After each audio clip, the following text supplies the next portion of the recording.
Brian Lord Baton, who is in his 20s and is from Barangay Pilar in Las Piñas City, always knew he's gay. Even before he was born, for instance, the baby stuff prepared for him were for girls.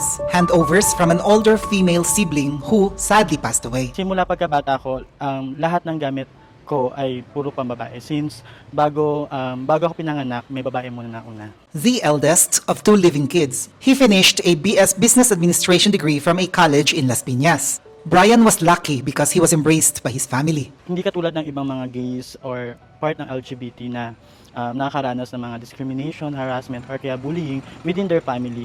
Ako, I'm so blessed because supportive yung parents ko and family ko. But Brian still experienced discrimination, and this is, according to him, because LGBTQIA+ people still aren't fully accepted. May mga physical, more in emotional and mental abuses. Like may mga comments sila sa amin, tinatawag nila kami mga salot or kaya malas and so on. Hindi pa totally accepted yung mga part ng LGBT, but yun nga po, as long as you have a good circle of friends or a supportive family, then dead man lang po sa mga bashers. Currently working with a telecommunication company, Brian is in a relationship now, but he still believes finding love is difficult for LGBTQIA+ people. Thinking ng mga ibang tao na yun nga po, ang girl ay para sa mga boy.